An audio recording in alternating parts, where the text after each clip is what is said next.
Hello, welcome to JAPEC Community Life Magazine. I'm with the Mayor of Groveland. We're going to talk about what happened last Friday and also give some of the reasons why certain aspects was handled the way they were.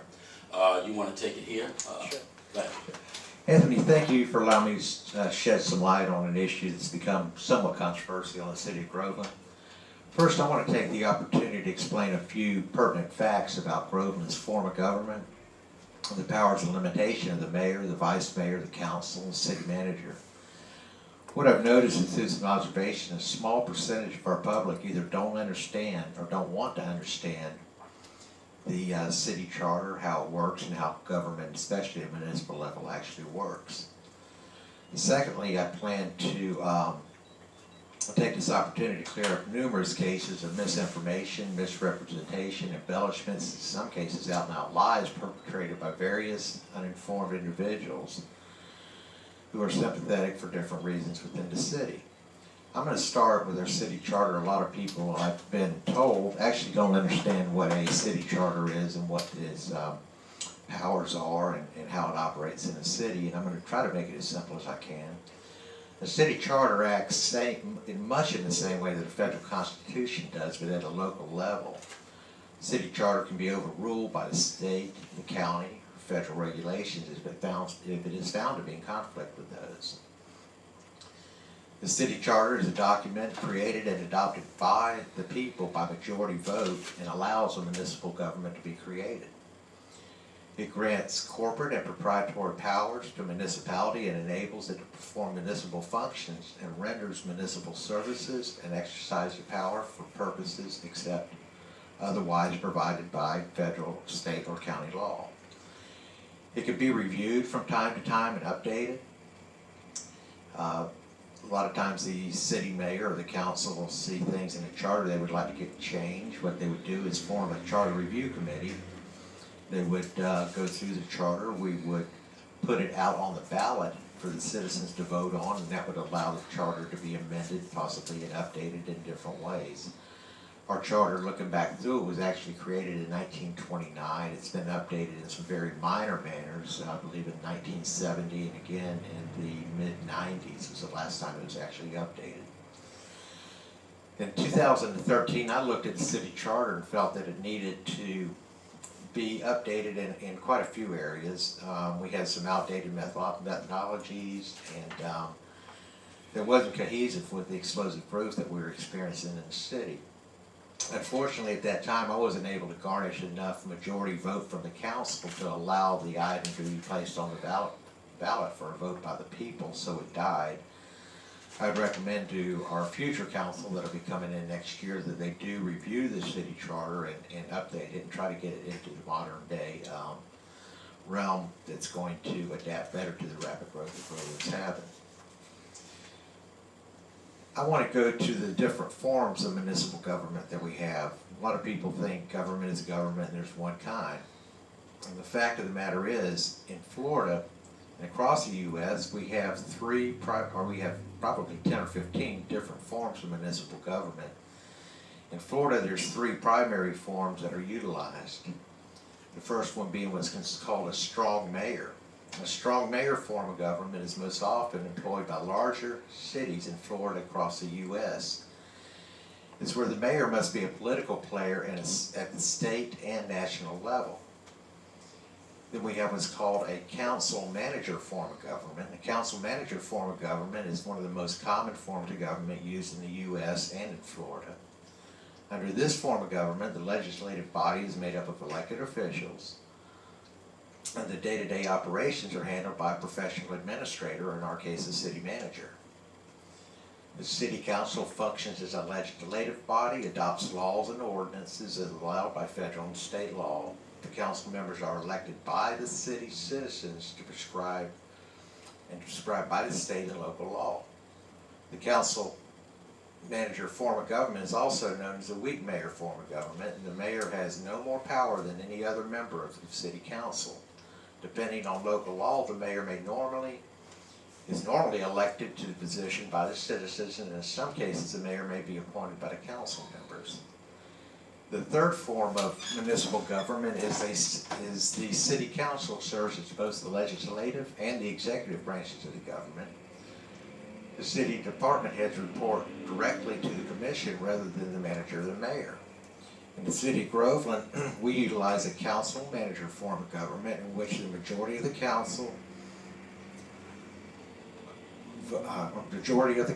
vote employees at will. The city manager runs the day-to-day operations. What that means is the city council and the mayor are elected by the people. We then hire a city manager to run our day-to-day operations, and we remain on the legislative side, and the city manager remains on the administrative or operational side. I'm going to go into some of the duties of the duties and authorities of the mayor and the vice mayor and council. I'm going to hit a few of them. These aren't limited to all of them, but I'll just hit the highlights of it. The city council functions as a legislative body, adopting laws and ordinances as allowed by state and federal law. The mayor also provides the meetings of the council and shall be a member of the council and recognized as the head of city government for all ceremonial purposes. By the governor for purposes of military law, for the service of process, execution of contracts, deeds, and other documents, and is designated as the representative in all agreements with other entities, including proclamations at his discretion. He or she shall have no other administrative duties except required to carried out herein. The mayor and the council combined shall elect a member of the council as vice mayor at the first meeting after a new election. The vice mayor simply shall act as the mayor in the absence or disability of the mayor. The mayor and council are authorized through majority vote to hire or terminate a city manager's employment in one of three ways: requesting and approving his or her resignation, with cause or without cause. The mayor and the council shall adopt a budget on or before September 30th of each fiscal year ending. The mayor and council are charged with setting the property rates required to fund the adopted budget as deemed necessary. We enact ordinances.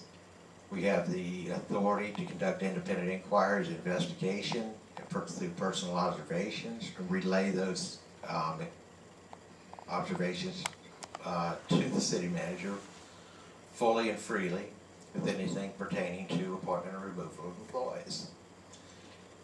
The limitations of the mayor, the vice mayor, and the council are also in place. One thing we're forbidden to do is to interfere with administration except for the purpose of inquiries or investigations. We cannot appoint or remove any of the council or any of the staff or management staff. We can, our only authority is to deal directly with the city manager. We are not allowed to direct any of our staff to do anything. Everything that we do needs to go through the city manager. We can make suggestions to him and have him or her, whatever the case may be, look into the matter and act on the information that we found.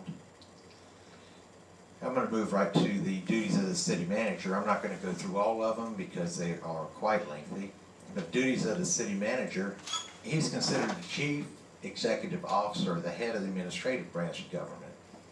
His responsibilities cover everything from running and managing all of the departments, the department heads that are within the city.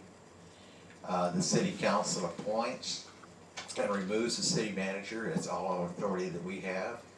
We can appoint or remove a city manager through majority vote, and upon the demand of the manager, a public hearing shall be held to either remove the city manager, and in some cases we'll have them when we are hiring a city manager. We have the authorization to put an interim city manager in lieu of the city manager being present at the time. The city charter clearly spells out those particular things. The biggest point that I'm trying to make with this opening statement is that a lot of people think that the mayor is completely in charge of everything that operates in the city. under council manager form of government, we are extremely limited in our capabilities. The mayor has one vote on the city council, just as any other council member has. The mayor has an ability to ask for a special meeting. Every council member on the city council has a opportunity to request a special meeting, and providing that they get a majority vote, a special meeting will be set. One of the authorities the city or the mayor has that the council doesn't is I can call an emergency meeting should we have a catastrophe in the city, such as a hurricane, a natural disaster, or something that will create financial harm to the city, an upset, whether it be in a police, fire, or any of our departments that may somehow bring detrimental causes to the taxpayers of the city. And Anthony, with that, I'm going to clear up a couple misconceptions that have been taking place. And I've heard kind of through the rumor mill of the grapevine. And the first one I heard, which really shocked me, was I had set a special meeting because I was mad about losing the county commission election. I was quite shocked at that. Apparently you're going to give all the answers. I'll just sit here. Yeah, I was quite shocked at that one. I was in a three-person race running against an incumbent brigadier general and a former head of the Republican Party. We garnished 30% of the vote. I was quite pleased with that. If Mr. Jones, if I felt Mr. Jones had cost the election, he would be the most powerful man in the United States and be sought after by every politician running for elected office. So I found that one kind of comical. To even be brought up in the first place, but actually I was quite happy with the outcome of the county election. We didn't know if we'd win or lose, but when you go into an election, you don't know that until they count the final votes. So that basically wanted to take the opportunity to completely dispel that rumor on that particular subject.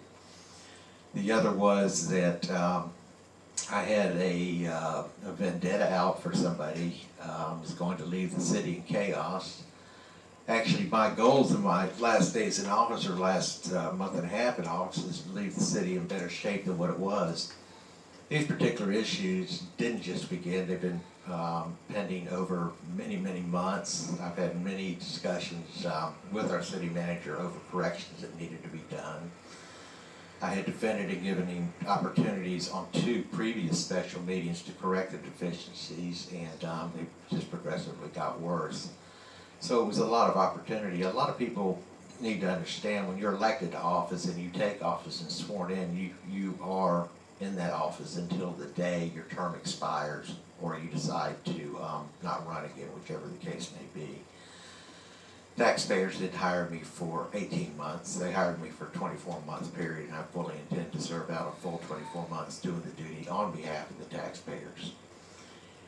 And I hope that clears up some of the misconceptions and some of the out-and-out lies that are going on about the city of Groveland and about myself. I do believe people need to have all of their facts checked, and before they come up to the microphone to be so quick to criticize, I wish that they would have the actual truth and the actual charge and documentation in front of them. Another issue that arose during last Friday's meeting that kind of shocked me is we had requested that Mr. Jones at that time be placed on administrative paid leave pending an investigation and a special meeting.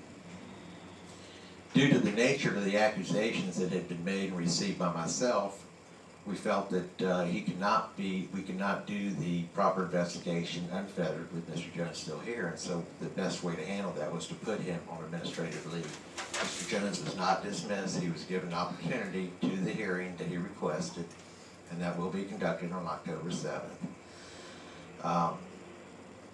But people said that was not on the agenda. It actually was on the agenda under item 1, discussion and termination of continuing or terminating city manager's contract employment in the city of Groveland. There's items underneath that, and the item 1 discussion was exactly what it meant, a discussion to determine what the outcome was going to be. When Mr. Jones requested the hearing, it delayed that until October 7th with his date agreed. We knew that we needed to look into the serious allegations that have been made. We could not do that with Mr. Jones president and have an unbiased outcome of that coming. So the best thing to do was to place him on administrative leave during that period of time. Let us do our work and let Mr. Jones do his work, and then we can bring the findings back on October 7th and discuss it. So I hope that dispels some of the rumors and some of the misrepresentations and some of the, again, out and out lies that are going on throughout and being embellished by people that may be sympathetic for different reasons. It's unaware of me. With that, Anthony, I'll go ahead and take your questions. All right, well, thank you. Here's where we at. I appreciate that. It seems that you answered a lot of questions and as far as even your theories and as far as your explanations. Now, you read the city charter, which I would have asked you on, but you did a great job with that. You also reached out to the reasons, some of the reasons why you went on and some of the questions that was hurled at you over these last couple of days. Now, the Sunshine Law. Yes. If you don't mind, can we actually go into that? Sure. And let's break that down because, and prepare your mind, because the other thing, the things you read, some may not understand all of it, so we need to actually, go ahead, you need some water? Okay. No. Okay, here's what we do. Let's do this, since you did bring up the meeting. He's not dismissed, he's not fired. He is right now on suspension or really just a leave. Correct. He's actually on what's known as administrative leave. Okay, so that was your decision, that's the decisions of the council. That was actually a decision of the entire council. Okay. So let's do this. In order for to have gotten there, we already know that October 7th is going to be the decision. And then yesterday was just to set the date, basically. Right. The meeting was we were going to discuss the contract. An hour before the meeting, we were notified that Mr. Jones had requested to have the special hearing, which he's entitled to under the city charter and under his contract.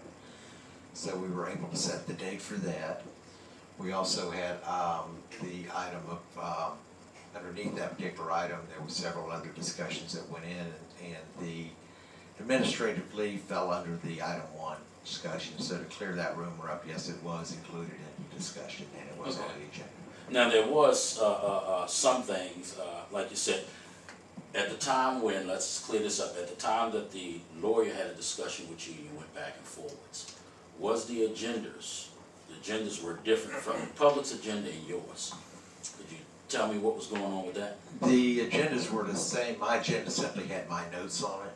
Okay. Yeah, the items that were on there were exactly the same. I just had my notes on it. Is all it amounted to. Okay, so at this time, of course, you had 3 yeas. That's the way you do it down here, and then 2s. And do me a favor, since we are in different states, Right. you hit on that earlier. Your government is basically a manager's government. Am I correct?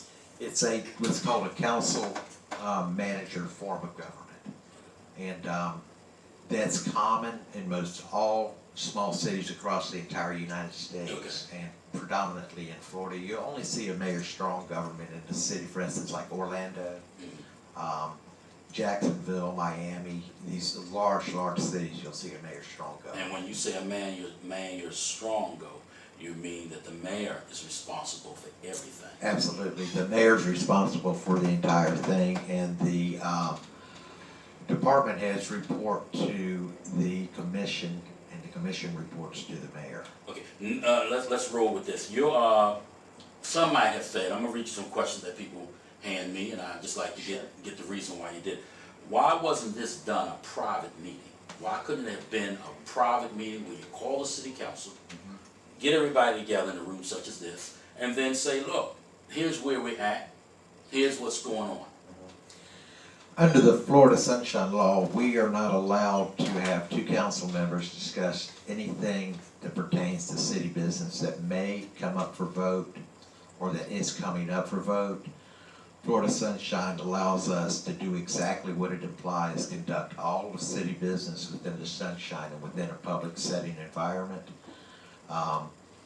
We can discuss one-on-one with the city manager and the city manager only our views, we can get his advice, give him our opinions or questions, but as far as a council meeting in private and making a decision out of the public eye, that is against the law and can't be done in the state of Florida. Okay. So that being said, if someone wants to fact check what you're saying, where would they need to go?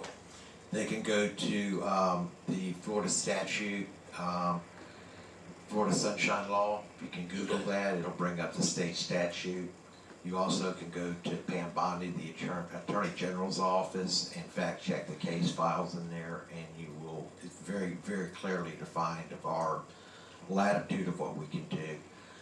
That does not preclude us, if we were at a convention or a conference, for instance, from having dinner together, provided we do not discuss any pending items that are coming before City Council or may be coming before City Council.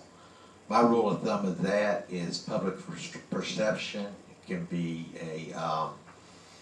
one person may perceive something one way, another would perceive it another way. I try to avoid contact outside of the public eye with other council members completely, if at all possible. If I do run into them, my rule of thumb is to never discuss anything to do with city or city business with them at that particular time. Okay. So after when we was in the meeting, did you expect the response? It was a 5-hour meeting. It was a long meeting. Right. To decide what you want to do on October the 7th. Did you make an announcement that this wasn't a hearing? This was just more or less, as I heard from somebody else, you got to pre-do something before you actually can do the action. So if this was just a decided date, why such a long meeting? I mean, help me understand why such a long meeting if there's nothing has been decided except we need to give them some time off to investigate. And then the second question, answer 8, we get to would be the investigation. Why the investigation? Help me understand this. Again, I'm going to go back to one of the second things I talked about is that I wanted to clear up numerous cases of misinformation, misrepresentation. At the meeting, the agenda was very clear of what we were doing. We were discussing the city manager's contract. I announced that Mr. Jones had requested to have that hearing and that we would be setting a date. In Florida, I am required under Florida statute to allow for public comment. Most cities allow 3 minutes for public comment. Even if something you've already made a decision to have the date to just have a 5-hour meeting and you're going to do it again, expect a 10-hour meeting this time. Want to hear? That depends on the public comment. Under the Florida statute and under the United States Constitution, each person has the right to get up and speak. It's called freedom of speech. Okay. And I cannot impede their freedom of speech. And if I have 500 people, I have to give each one of them 5 minutes. And if it takes 10 hours to do so, then I am not going to trample on their First Amendment rights. So let me ask you this. You sure it was clear that this right here was almost like a pre-meeting before you actually have a real meeting with testimonies? Are you sure all of that was clear too? That this was already, how do we say, something that was already going to be? Couldn't it? I don't know how much clearer I could have made it. When I think I said that was just probably 5 long hours that, to me, if you're going to use the same testimonies again, to why? Okay, let me ask you this. I've talked to a friend of mine, he's a state representative. I know that you guys, and when you get to that level, they have a meeting. You got to get the talk on the floor to get the bill, and then a decision. 3 years could be down the road before you get there. Are you saying to me that you guys needed a pre-meeting? That's by law, you have to have a pre-meeting.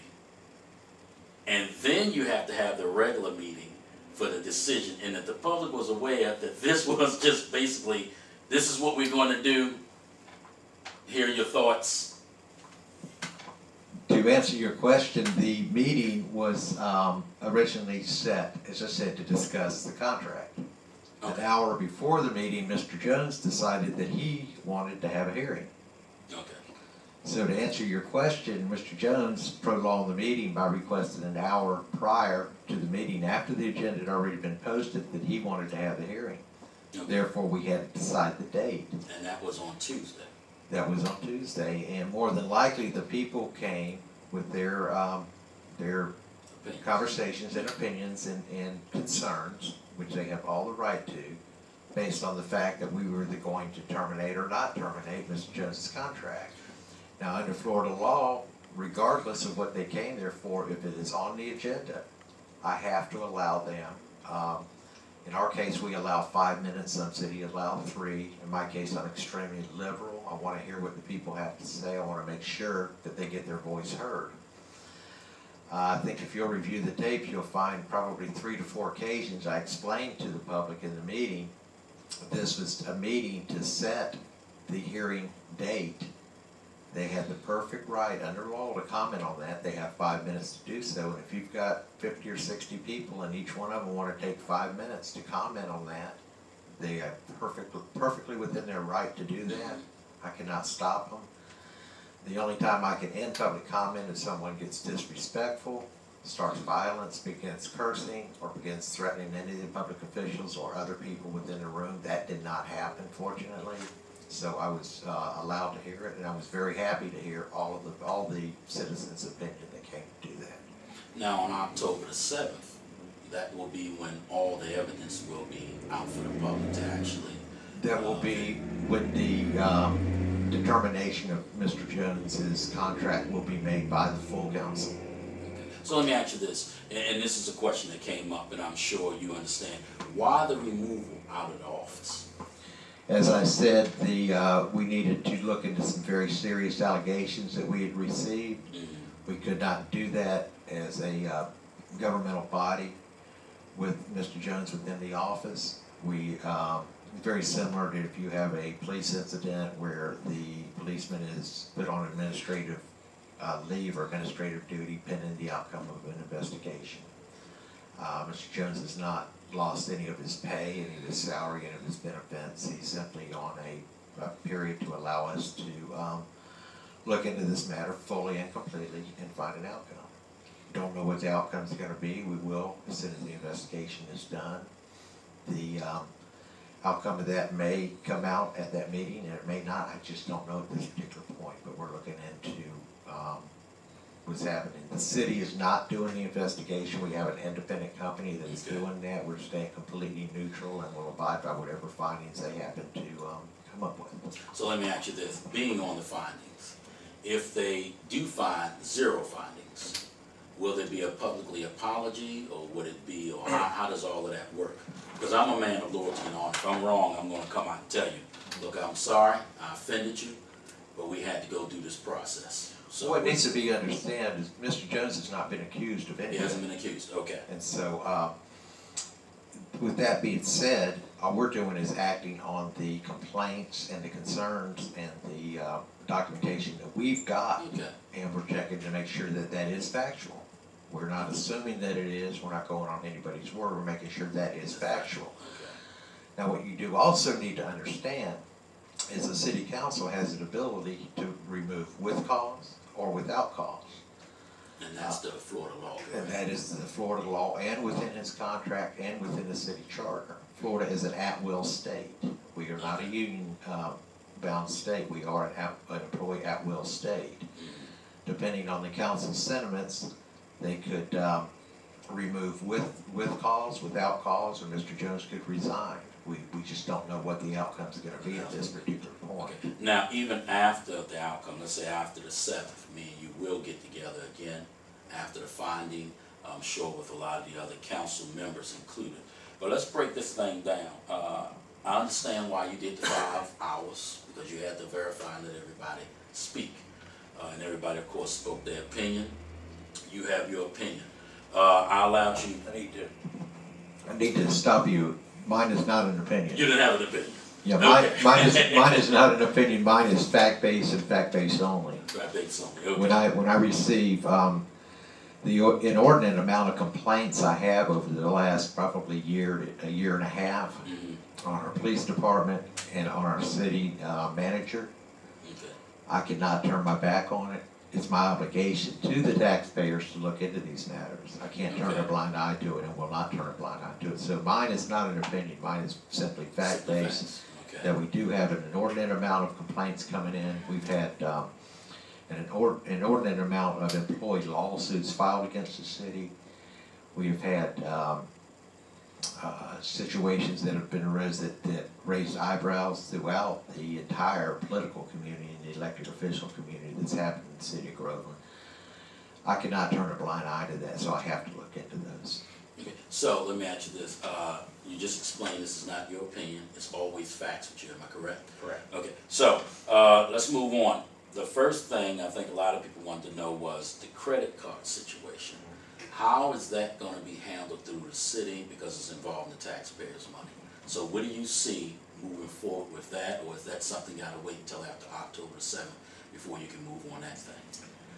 My feelings on the credit card issues, I wasn't aware there was 17 credit cards issued in the city of Groveland. Again, that falls on the administration or the city manager's sole discretion of how those are distributed and how they're handled. We do not get involved in that particular issue. My recommendation to the council is going to be to bring back an ordinance to correct that and remove credit cards from the city and go to using purchase order numbers, as most companies do. Have our city manager, whoever that may be at the time, have a credit card for emergency problems, such as if we have a disaster and we need to purchase stuff maybe from Home Depot or from Lowe's or from some company and we need it immediately and we can't go through the PO process. That credit card can be checked out from either the city manager or the finance director and signed by the employer and brought back with the receipt for the expenditure at the exact same time. But as far as the employees running around with credit cards, I completely disagree with that. And had I known about it, I would have brought this matter forward center to the council and asked the council that we correct it and write a better policy for that. But there again, council's on the policy side. If we're not aware of something, we cannot correct it. Okay, so right now, until October 7th, you've got to wait until the next council meeting to make a decision on the credit cards, correct? Is that what you're saying? That is correct. Okay, so October 19th may be, or maybe not, or you're just going to wait until the investigation's over? No, I'm actually going to bring this particular matter up this Monday at our council meeting on the credit cards. I'm going to ask the council if it is their desire to have the interim city manager begin to draft a new policy for our credit card issues and what's going on, and in the interim that we begin to use PO numbers. It's not something you can do overnight. It will take probably a week or two to get that done, but I think we need to get a handle on that right away. Now, we have not had, to my knowledge, issues with credit card usage up until now, not that I'm aware of. If there has been, I certainly have not been made aware of them. What do you think in the future, whether you have a city manager or you have someone standing in this place or whatever you have going on, in the future, is this something that maybe or do you have the right to really keep an overhead in it so if something does happen, you can get ahead of it? In other words, will you be able to say, hey, city manager, I like to have a look at the credit card usage? Is that something that you feel like should be implemented, or does that have to be at a meeting when you pull him up to have it with the whole city council? Yeah, any individual council member can ask the city manager for any documentation at any time that he wants, or she wants, whatever the case is. So do you feel like that's maybe to make sure? I believe it's the city manager's responsibility to control the departments and the spending within the city. That's what we hired him for. I don't think it's our responsibility to chase after the city manager asking him for these kind of things. I think he needs to be be forefront enough to, when there is a problem, to let us know about it immediately and not try to hide it or put it on the back burner. Is there any check system that you have where, I mean, okay, this thing done happened, so we can admit it done happened. Right. Is there a way right now that the public would know that the city council is going to put something in place besides, I know you said everybody can get a copy. Is it a report that after every month that the city council gets, that would go on there now? Not just for credit card usage? No, anything do y'all get a report on anything? Oh, absolutely, we get it. Out, you know, credit card usage, the amount you pay for water, the amount this, does it come to you guys in some sort of form that you can actually look at and say, okay, this doesn't look irregular, this looks irregular, this looks correct? Is that, or is all that just basically the city manager and the only time he come to you guys is when it's an issue? We do get a report, a finance report of expenditures on each line item for each department. It breaks it down into what the line item was. It does not break it down into who used what credit card for what. In other words, if you have a department with for instance, a $5,000 travel budget, it'll show that maybe 30% of that's been spent to this date. Okay. And X amount is left, but it does not break down each individual expenditure now. The city manager is supposed to keep track of those particular departments to make sure they're within budget. He's supposed to track the expenditures. If he sees abnormalities that are in them, he needs to address them. Okay. Apparently that was not happening, or this would have been caught a long time ago. And when you do this policy, will the city, on that day that you do it, will it be announced like on the 19th or next month, October, when y'all finally get a policy together? It's going to be announced to the public that this is what's going to take place? Absolutely. The public also will have comment on that particular policy. What will happen is I'm going to bring it up and ask that the city establish a policy. I'm going to ask that we do away with credit cards and go with a purchase order or PO number type system within the city. If the city council chooses and we get a consensus to do so, then the interim city manager will move forward with writing that particular policy and bringing it back to us. We'll probably workshop it to make sure that it's what everybody wants, and then we'll bring it back for a vote. Okay. So it's going to take probably, whether we do it in a resolution or ordinance, it may take one reading or two readings, but I think it's something that needs to be addressed to prevent these kind of situations from arising. I only ask these questions to see if we can get a check and balance system. And Exactly. I know the city manager job is a pretty hard job. It's a lot of very, very hard. That's the reason city managers are paid large amounts of money. They do have an extremely tough job. They rely on their department heads completely to be doing their job and reporting to them correct information. In this particular case, either they weren't getting it reported to them or they weren't bothering to ask for it. We don't know which. But the end result is we end up taking the heat for it. Our only recourse is to put it right back in the lap of the city manager. Mr. City Manager, why did this happen? Why did you allow this to happen? Why didn't you please come and tell us about it? Well, we could correct it. Why didn't you offer suggestions to have it corrected? Why did you ignore it? Okay. And, Okay. Now we've got that. You're gonna. In other words, you already have your resolution on that. Am I correct? on the credit cards. no, there's no resolution I draft. mean, you already have a plan, basically. Definitely we have a Yeah, plan. so that's what I mean by yeah. resolution. You have a Right, plan right. to move forward. The second thing that a lot of people want to know, how is it, and you can help me understand and help my viewers, how is it that the city manager is actually responsible? In the big cities it's different. Police department is responsible for itself. How is it that the city manager is responsible for the police department? In a lot of cases, and a good example is right here in Orange County, or not Orange County, we're in Lake County, sorry. Right here in Lake County, our sheriff is elected by the people. Right. In Orange County, the sheriff is elected by the people.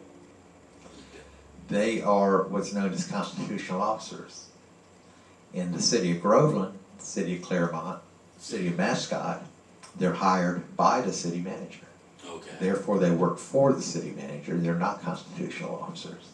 So anything that they do, they have to basically come through the city manager. Exactly. Okay, so let's do this. I want to make sure that everybody knows city manager responsibilities, and we spoke before, is basically to run the entire city. That means Parks, Recs, Police Department, Code Enforcement, and the city employees. Correct. Any department, police, fire, city hall, utility, everything. He hires department heads to run those particular divisions.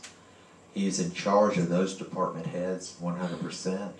He's in charge of their actions. He's in charge of directing them in what direction they need to go. Our job consists of directing the city manager of how we want to see the city moving forward. We can offer changes to ordinances. We can also offer suggestions for new ordinances that may need to be put in place. We can offer suggestions to repeal ordinances that are possibly outdated or aren't particularly working at this particular time. But he is definitely responsible and extremely heavy on his department heads to be on top of their departments. Okay, so let me ask you this, your opinion, because we went through the cards, that was one issue. The police issue, how does that get handled? Who's responsible, and then what do you see moving forward? Or should we ask some individual? Okay, first I need to reiterate, I don't have an opinion. Okay, what are your facts with this that you see far as trying to make sure this does not ever happen again on anybody's watch? Not the accident, because I know some people do things. Okay, that's just human nature, but we're not human, it's just people.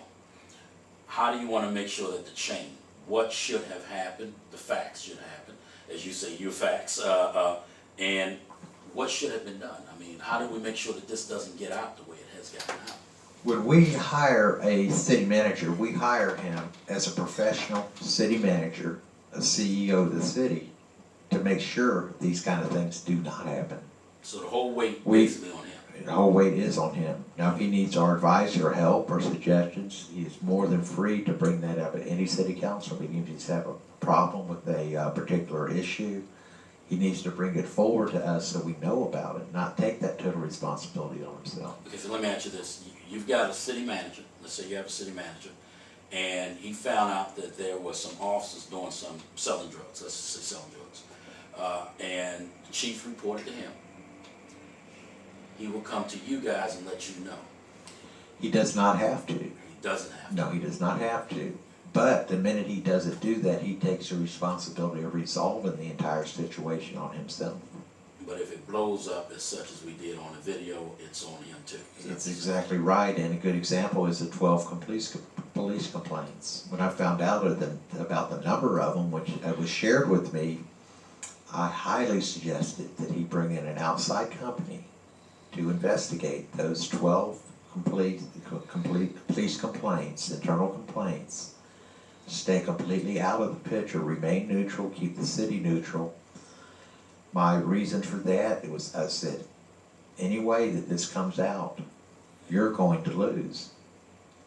So have an independent company come in and look into it, find out if there's any merit to it or there isn't any merit to it. Whatever there is, you can abide by that. If you need to bring that to the city council to get approval to bring a company in, please bring it, and we will ask the city council for that kind of approval. I was told that he was the best human relations person in the United States and would handle every one of them. Here we are almost 9 months later, and I don't believe they're all cleared up yet. We finally, in June, when they weren't cleared up, I brought it before city council and insisted that we bring an outside company in, and finally got the vote to do it. I explained the longer you let these linger, the more they fester and the worse they get. I don't know if it was through procrastination, but the ball was definitely dropped at the city manager's offices on those particular complaints by not looking into them in an expeditious way and getting them resolved one way or another. The city attorney, I spoke with her, she also recommended that he do exactly the same thing. He refused to do it in both cases. I cannot make him do it. I can only ask the council to suggest that he does it, get a vote to make sure that it does happen, which happened in June. So let me clear this. Let me ask you this. How often do you actually talk to the city manager? I try to talk to the city manager normally 2 to 3 times a week, depending on what's going on. In some cases I may talk to him more often than that if I have calls from citizens with questions or complaints. Lately, over the last few months, I've got an inordinate amount of emails and phone calls with complaints about the way things were being handled at City Hall, the way things were being handled in the police department. Each and every one I referred to the city manager. Some he acted on, some he didn't. The bottom line is that he's one person. He needed to delegate that out to his staff to do it. That was not happening. They kept piling up until it got overwhelming. So if something does take place, let's say he's not found guilty, or any other manager come, which Anthony, let me stop you. Not guilty. Let's say you don't stop find you. anything. Let me stop you. This is not a trial. Okay, now try. Let me, okay. We Gotta get out. are not a court, and I'm not a judge. Let's say nothing in the investigation is negative. Is that safe to say? Nothing in the investigation is negative? Okay, let's say everything is positive in the investigation. Oh boy. So if everything comes out positive and he stays, so y'all choose to have him stay, would you make a suggestion where you would ask a follow-up for him to develop a team to take on some of this strategy? As far as the police and some of the different operations, would that be something that you would recommend? That has been suggested on many occasions. Oh. It was already been suggested. At this point, for myself, I have total lack of confidence that we can move forward in a positive direction. And that's where my particular problem was. I sincerely hope that the documentation that I've been sent, a lot of the innuendos, a lot of the accusations that have been made are false. I sincerely hope that. I certainly am not here to try to dig up information that doesn't exist, but I am obligated to investigate information that has been given to me.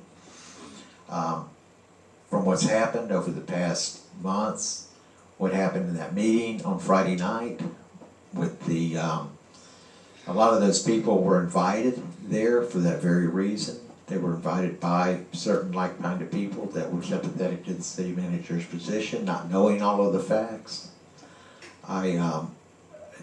I've completely lost faith in the city manager, and without faith and without trust in the city manager, it's very difficult to continue on in that particular direction. I'll ask you two more and then we're going to close this out. Okay. The next question would be, is there a set time to have a meeting, an emergency meeting?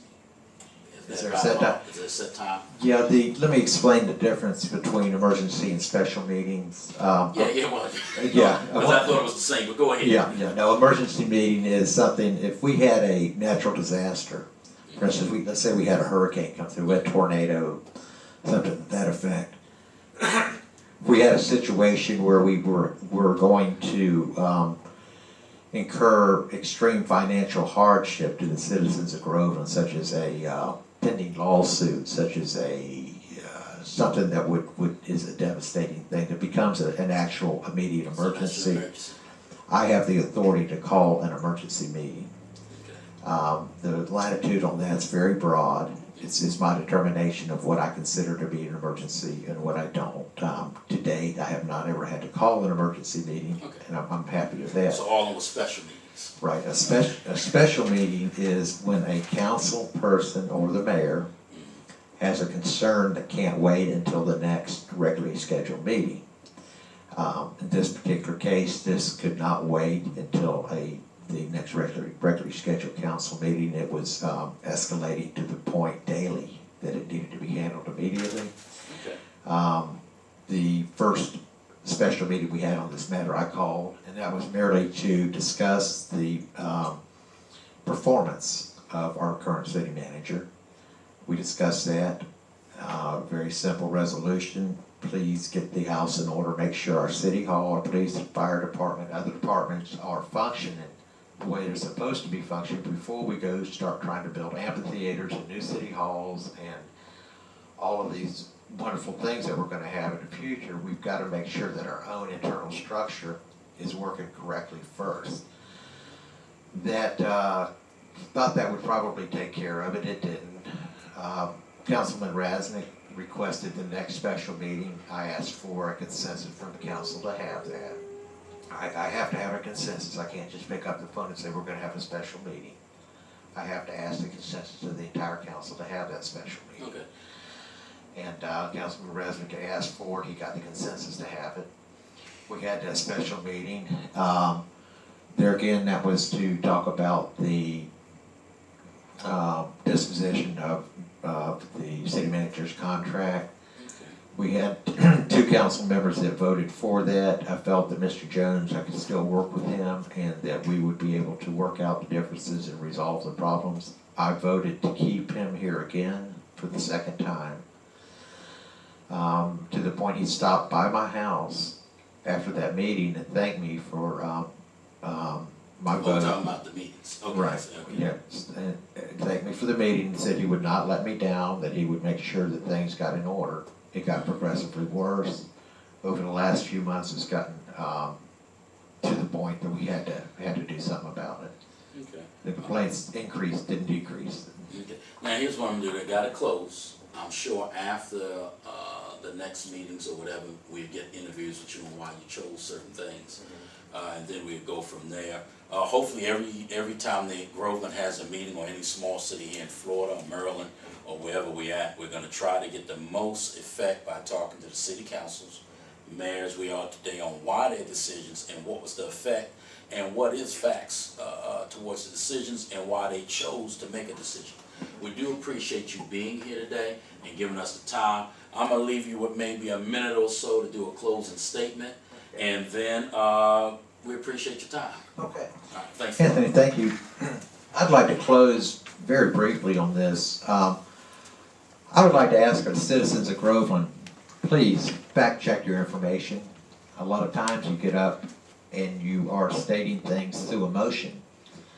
Emotion is not factual. We cannot make decisions on emotion.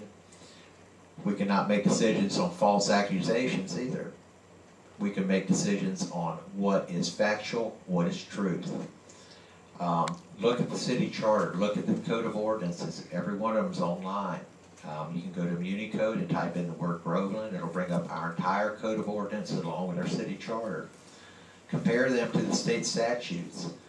If you don't want to go through that because it can be time consuming, my cell phone number is on my business card. My email is on my business card. Please contact me. I will do my utmost to explain the facts and with the documentation to back it up of what we can do, what we can't do, and what we're bound under Florida law to do. We did not make up the rules. We merely try to enforce the rules under the state law, the rules that exist, and we try to make ordinances and resolutions that is in the best interest of all of the people, not the select few. We're elected to represent all of the people. We're elected to protect your tax dollars to the best of our ability.